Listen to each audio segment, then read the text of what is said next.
Meus irmãos e minhas irmãs, paz e bem, nós hoje celebramos um dos pais da vida consagrada, São Bento de Núrcia. O seu lema, Ora et Labora, oração e trabalho, que marcou a vida monástica.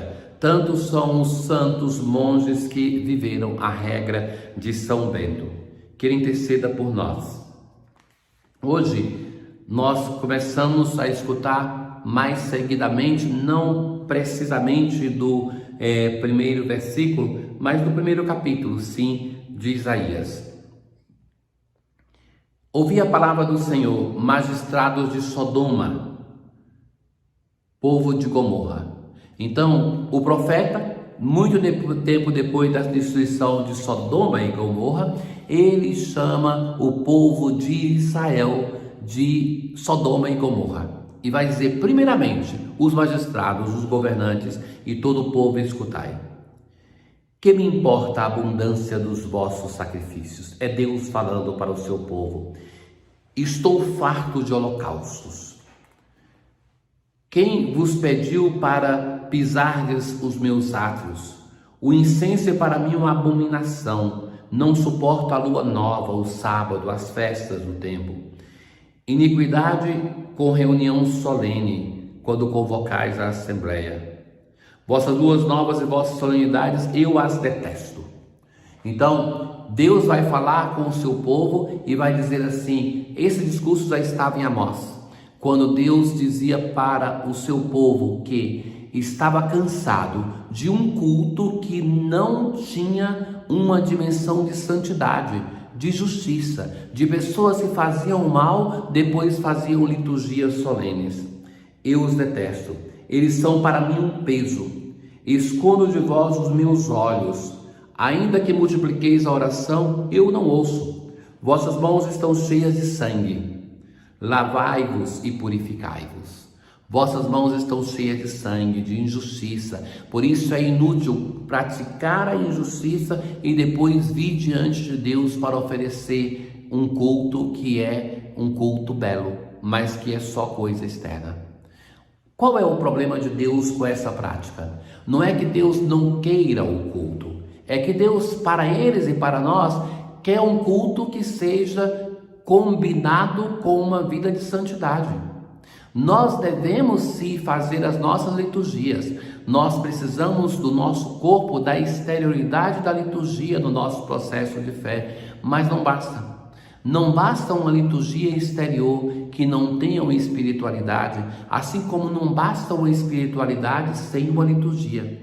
É isso que Deus chama a atenção através do profeta. E vai dizer, lavai-vos, purificai-vos.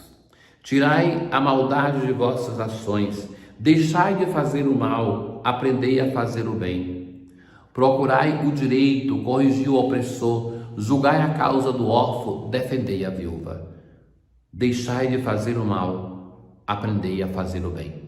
É isso o centro da recomendação que o profeta faz para com o seu povo. Isso vale para todos nós, o nosso processo de conversão. Não basta uma prática religiosa exterior, nós devemos sim deixar que a nossa prática, a escuta da palavra, transforme o nosso coração. Isso quer dizer uma espiritualidade litúrgica. Aquilo que nós celebramos deve transformar. Na liturgia nós levamos aquilo que nós temos de virtude para celebrar, mas a liturgia também volta à nossa vida para nos transformar. No Salmo hoje 49 nós assim rezamos. Eu não venho censurar teus sacrifícios, não preciso dos novilhos de tua casa. É Deus falando para o seu povo, nem dos cardeiros que estão nos teus rebanhos. Como ousas repetir os meus preceitos e trazes minha aliança em tua boca? Quando tens um coração distante de mim, como ousas fazer isso? Acaso pensas que eu sou igual a ti? É disso que te acuso e repreendo. A todo homem que procede retamente, eu mostrarei a salvação que vem de Deus. Na aclamação ao Evangelho de hoje, felizes os que são perseguidos por causa da justiça do Senhor, porque o reino dos céus há de ser deles.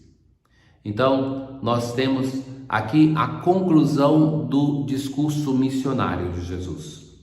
Não penseis que vim trazer a paz sobre a terra. Não vim trazer paz, mas sim a espada. Qual é o sentido? Essa frase está sendo instrumentalizada para justificar a venda de armas. Isso é uma vergonha na nossa nação. Além do pecado que é aquele de armar a sociedade, nós temos pessoas que usam a palavra de Deus, e isso é um pecado que clama aos céus duplamente para justificar o seu pecado com a palavra de Deus. Irmãos caríssimos, não nos deixemos levar, não nos deixemos enganar por pessoas que de palavra de Deus nada conhecem. Isso nós, igreja, estudamos, o clero estuda a palavra de Deus, e no Evangelho Jesus não está dizendo isso. Basta pensar que gerações e gerações de cristãos abandonavam o serviço militar quando se convertiam. Assim eram os primeiros cristãos, meus caros. Ainda que soldados romanos, quando eles se tornavam cristãos para não usar armas, eles deixavam o serviço militar. Assim existe até hoje na igreja a objeção de consciência em todas as nações, inclusive no Brasil, que alguém pode alegar um motivo de fé para não servir ao serviço militar. Então, o que Jesus está dizendo não é que nós devemos levar a arma, mas que irão trazer a arma para martirizar os cristãos. Jesus vai dizer: não vim trazer a paz sobre a terra, mas a espada. Em qual sentido? Continua ele mesmo a responder, porque vai continuar: de fato, vim separar o filho de seu pai, a filha de sua mãe, a nora de sua sogra, e os inimigos do homem serão os seus próprios familiares. Por que Jesus está dizendo isso?